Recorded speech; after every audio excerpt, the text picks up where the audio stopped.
Y siempre es útil mirar a los personajes de la ciencia ficción para que nos ilustren un poco cómo funciona esto en la vida. En el universo de Batman está el Guasón que es un personaje que fue inventado como en los años 60 y cada día se pone peor. Es la representación del caos, del nadaísmo, de la anarquía. Es un agente quizás demoníaco que no tiene nada que perder, pero lo quiere todo destruir. Como dice Alfred en una de las películas, hay gente que solo quiere ver el mundo arder. ¿Qué hace que una persona tan inteligente, tan hábil para que tenga seguidores leales, pueda robar bancos, tumbar aviones, hacer todas esas cosas, utilizar eso para el mal?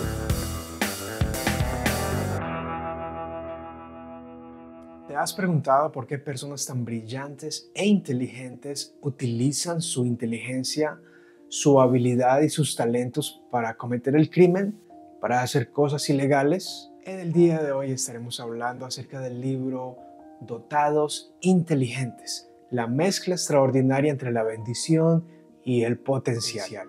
Este libro trata de un estudio realizado de más de 10 años por la autora Mary Lou Stresniewski. Nombre muy complicado de pronunciar y no importa, no tienes que pronunciarlo, pondré aquí en la descripción más detalles acerca de ello, pero lo importante, lo interesante hoy es que esta señora entrevista a docenas de personas desde los 17 años hasta los 90 años y los entrevista identificando características y tendencias de gente inteligente, incluido el lado oscuro de la inteligencia, es decir, entrevistar a personas muy brillantes, talentosas, inteligentes, pero que hoy cumplen una condena en prisión. ¿Por qué llegaron allí? ¿Se requiere carisma para controlar un grupo, una mafia o una banda, un grupo de personas? ¿Cómo logran la gente ser tan extraordinaria? Según estadísticas, del 2 al 5% de la población mundial poseen características de gente altamente inteligentes, o dicho de otra manera, altamente sensibles. Estamos hablando de millones de personas. Algunas de ellas no saben que son inteligentes, otras lo identifican con el tiempo. Así que bienvenido a este nuevo episodio de Cosmovisión, en donde hablamos de libros, cultura popular desde una cosmovisión cristiana. Antes de continuar, suscríbete, dale click, comparte. De esa forma me ayudas no solo a crear más contenido con más consistencia, sino también a que el algoritmo de YouTube pueda compartir y mostrarte otros libros, otro contenido que he creado en el pasado que puede ser para tu edificación o para la de algún amigo, algún compañero, alguien que tú quieras. Recuerda que todo esto lo puedes escuchar en tu podcast favorito, ya sea Spotify, Apple, Google, Amazon, el que tú prefieras. Podemos preguntarnos, ¿qué características tienen las personas altamente inteligentes o altamente sensibles? A lo mejor tengas un hijo así, a lo mejor tú tengas esas tendencias y a lo mejor esta sea la respuesta para conocerte un poco más. Aquí van 3 características de personas altamente dotadas, altamente inteligentes. Número 1. Se sienten diferentes a una edad temprana.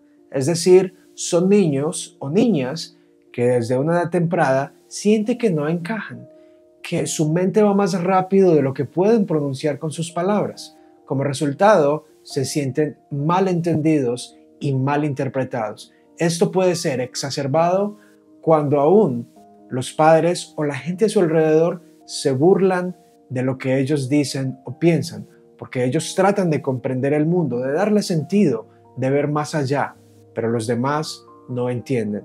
2. No les gusta la escuela. ¿Por qué? Parece contradictorio que un niño altamente inteligente o sensible sintiera emoción por ir a la escuela donde va a aprender. Pero lo cierto es que para el niño altamente inteligente, la escuela es un confinamiento, lo encierra, lo limita, destruye su creatividad. Y tal vez esa palabra sea demasiado fuerte, pero digamos, limita su creatividad.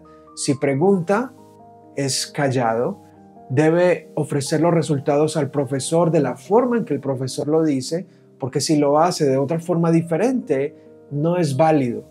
A lo mejor él tenga interés en arte, pero suena el timbre y la campana y debe cambiarse a matemáticas. lo cual le obstruye su curiosidad y su deseo de ir más allá en el arte.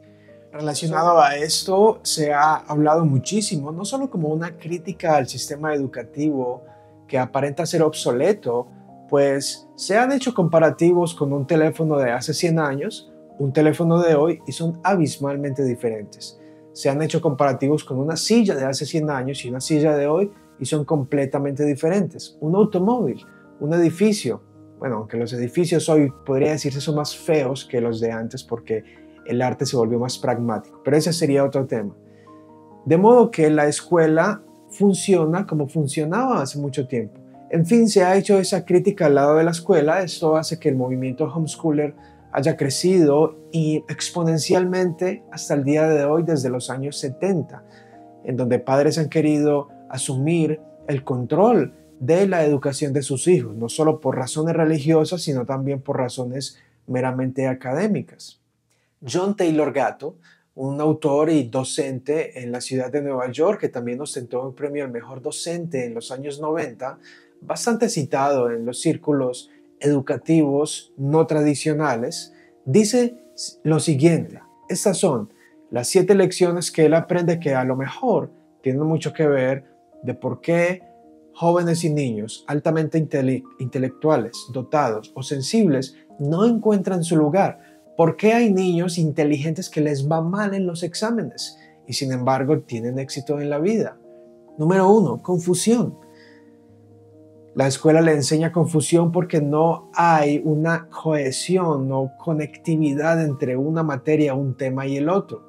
Por ejemplo, llega el profe de religión y enseña sobre Adán y Eva, y luego llega el de ciencias y enseña sobre la evolución, sin interacción entre ambas hipótesis, teorías o narrativas. Esto crea confusión en los estudiantes. 2, posición de clases. La calificación, las pruebas que le da un número, le atribuye un número al niño y cada día trata de estimularlo para complacer al docente, crea posiciones de clases, unos mejores que otros, una competitividad que podría discutirse, podría ser sana o malsana. No sé tú qué piensas al respecto. 3, indiferencia. Hay una indiferencia sobre lo que acabo de mencionar, el interés del estudiante, su propia curiosidad por cumplir con una agenda, con un currículo. Dependencia emocional. La dependencia emocional es que el niño está feliz y contento solo cuando obtiene ciertos resultados. Recuerdo cuando estaba en el bachillerato y una compañera que siempre sacaba arriba de 4,5. Acá en el país de donde soy, en Colombia, se calificaba de 1 a 5, siendo 5 mayor. Y cuando ella sacaba 4 o 3,8, se ponía a llorar intensamente. Su dependencia emocional, es lo que habla este autor, hace que el niño dependa de una validación que le da el docente o un número. Número 5, dependencia intelectual. De nuevo, la dependencia intelectual depende de lo que el docente o la institución educativa le pueda proveer. 6, autoestima provisional. Y número 7, no te puedes esconder, es decir, el profesor te conoce, los docentes te conocen y no puedes esconderte. En otras palabras, a esto se refiere Stresniewski en nuestro libro de hoy, cuando habla de que personas, individuos altamente inteligentes que resultan en la criminalidad, en lo ilegal, para encontrar un estímulo mayor, lo hacen debido a que odiaban la escuela porque ésta los hacía sentir confinados y no les daba su libertad para ellos desarrollar sus intereses y entregar al máximo su potencial. Y siempre es útil mirar a los personajes de la ciencia ficción para que nos ilustren un poco cómo funciona esto en la vida. En el universo de Batman está el Guasón. El Guasón, que es un personaje que fue inventado como en los años 60 y cada día se pone peor. Es la representación del caos, del nadaísmo, de la anarquía. Es un agente quizás demoníaco que no tiene nada que perder, pero lo quiere todo destruir. Como dice Alfred en una de las películas, hay gente que solo quiere ver el mundo arder. ¿Qué hace que una persona tan inteligente, tan hábil para que tenga seguidores leales, pueda robar bancos, tumbar aviones, hacer todas esas cosas? Utilizar eso para el mal. Eso es lo que dice un oficial de cárcel, Quizá la persona inteligente que se torna hacia el crimen es una persona rota. De nuevo, quizás sea una explicación, no una justificación. Una explicación porque esas personas no encuentran su lugar, se decepcionan del sistema, del mundo en que viven, se desilusionan al darse cuenta de que todo quizá es de mentiras, que todo funciona a través de conexiones, que la gente no es sincera, que la gente siempre habla en códigos, que la gente no habla de manera real. Eso es lo que dice un psicólogo del Temple University. Bandidos inteligentes cometen crímenes grandes. Ellos no roban tiendas, roban bancos, secuestran aviones, cosas dramáticas. A menudo tienen el control sobre un grupo de personas y tienden a ser algo implacables. En el mundo de la ficción, el personaje del Guasón tiene estas características. Hacen cosas dramáticas, con estilo. Si quieres aprender más acerca del Guasón, visita mi lista de reproducción de Batman y la psicología. Ahora, en la vida real hay muchos personajes de esa categoría, de esas características en el mundo, que ha llevado a personajes como Fidel Castro, Hitler, Pol Pot, entre otros dictadores similares, a ser tan carismáticos, tan inteligentes, para hacer tanta maldad, volverse tan ricos. ¿Cómo es posible que no pudieron utilizar todo esto para el bien dentro de la sociedad? ¿Será que la sociedad los corrompe? Pero si la sociedad los corrompió, ¿acaso ellos no hacen parte de la sociedad y al fin y al cabo ellos terminan corrompiendo la sociedad? Por ejemplo, en la ciudad donde yo he vivido casi toda mi vida, en Medellín, hay mucha historia acerca de los carteles, las mafias, el narcotráfico, una historia que mi ciudad ha querido borrar, trayendo una nueva cultura, trayendo una nueva educación, queriendo eliminar ese sentimiento bandolero y criminal.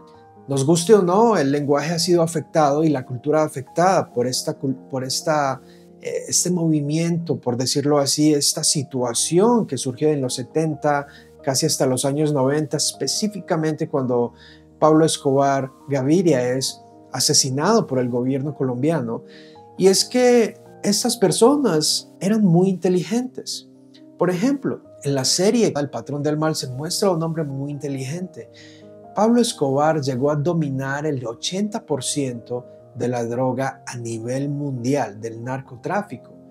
Él solo la finca de Nápoles, donde traía animales exóticos que ni el gobierno tenía los recursos para alimentarlos.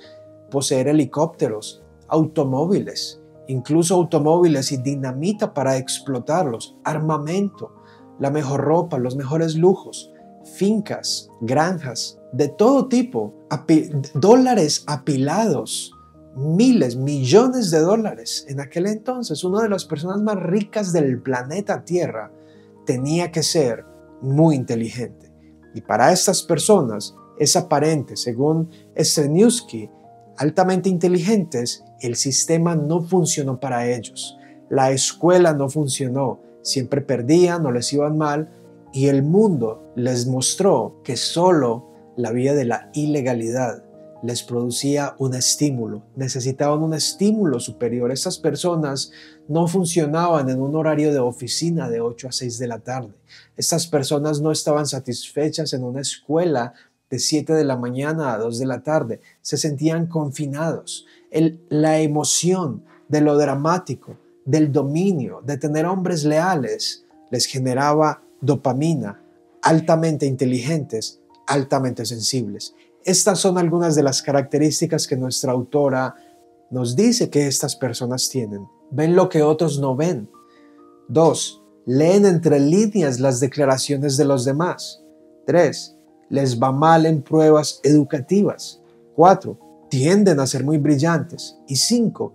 Poseen una cualidad carismática que les permite dominar a aquellos con quien entran en contacto. ¿Suena familiar?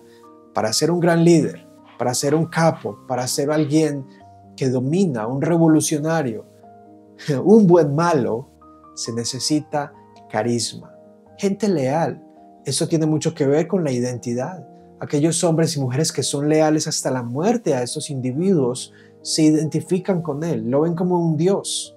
Su vida, su confianza se pone en él porque él es el proveedor de su protección y fidelidad. Es una especie de pacto, de un contrato.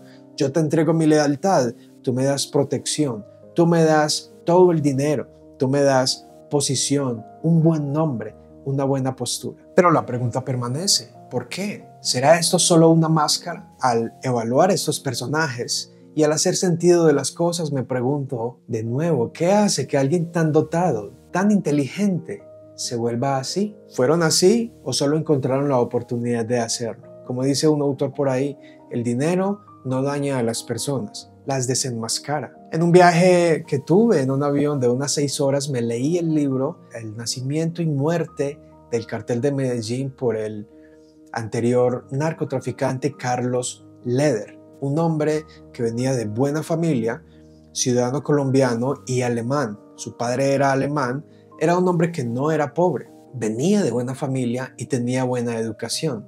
En una de las entrevistas, luego de pasar 30 años en prisión siendo extraditado a los Estados Unidos, el entrevistador le dice, señor Leder, ¿por qué se volvió así? Y él dice, pues, eso sigue siendo una pregunta que yo mismo me hago. Es interesante que él diga eso, porque él no explica qué le generaba estímulo robar carros en Estados Unidos, luego traficarlos, traficar la droga y dirigir todas las rutas de aviación desde Colombia hasta las Bahamas y hasta Miami.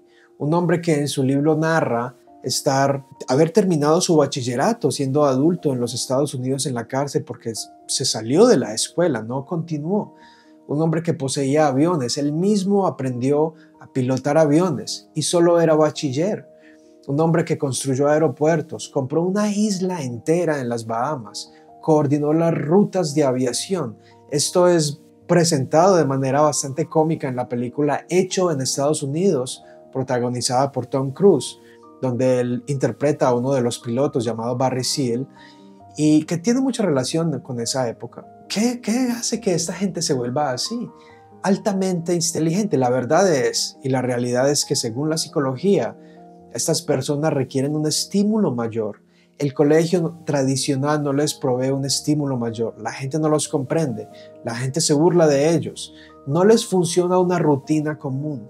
Quieren algo más. Operan diferente. Tienen un diseño diferente. La escuela diseñada para producir estudiantes en masa desde hace más de 100 años en un mismo salón con niños de su misma edad, con el mismo currículo, simplemente no funciona para estas personas. Por lo tanto, se tornan hacia la criminalidad. Esto es lo que dice. A lo mejor el vacío o superficialidad de la vida sin mayores objetivos, lealtades y amor verdadero deja a la persona altamente inteligente tan aburrida que eventualmente se torna hacia hazañas dañinas, autodestructivas, antisociales, con el fin de encontrar algo fresco y estimulante en donde pueda aplicar sus relativamente inútiles y no desafiadas energías y talentos. Traducido al español, lo que nos está diciendo es, estas personas sienten que su vida se pierde y que sus talentos pueden ser mejor usados de otra manera. Así que es un libro bastante interesante. Puede encontrar la explicación tal vez de por qué tu hijo o algunos niños en la sociedad simplemente no encajan, hacen preguntas extrañas. La Biblia nos enseña algunos principios acerca de por lo menos estas dos cosas. Uno, ¿cuál es la explicación divina de por qué los hombres se vuelven así? Y dos, cómo educar y criar niños que potencialmente son altamente dotados y cuyo sistema educativo tradicional no funciona. El Salmo 58, verso 3 nos dice que los impíos se han descarriado desde la matriz. Este verso es muy interesante porque si se descarrían, se apartan del carril, del camino recto desde la matriz, significa que desde la matriz número uno son personas, son individuos, no son algo que luego serán alguien, sino que ya son individuos que poseen el pecado, que tienen el pecado original, es decir, son pecadores y por lo tanto van a pecar. Esto hace entonces que el pecado en ellos se manifieste a través de estas diversas tentaciones, sea estimulado y en algunos simplemente sean entregados a estos pecados. Significa entonces que sí, la sociedad los puede influenciar y en ocasiones exacerbar el mal que ya hay en ellos. Pero la verdad es que tanto los altamente inteligentes como los demás somos pecadores, y eso hace que todos tengamos una gran potencialidad del mal. Es por eso que, de nuevo, hablando de mi ciudad de Medellín y de esa cultura narco, muchos jóvenes en aquel entonces encontraron su identidad matando, siendo sicarios, gatilleros, y es porque fueron atraídos por esta moda, tal vez por pecados predominantes del momento. Ahora, 2. San Pablo en Efesios 6 dice que a los hijos no se debe provocar a ira, y en Colosenses 3 también dice que no exasperen a sus hijos. Esos son por lo menos 2 instrucciones vitales para ayudar a sus hijos. No les estorbe el camino, no los exaspere, no se burle de ellos, no los presione. ¿Cuáles son realmente las prioridades? ¿Priorizar la academia, una nota en el colegio o la relación con el niño? Identificar cuáles son sus habilidades, sus aptitudes, sus intereses. Eso es más importante que un número 5 o un número 4 en un papel. No exasperarlos.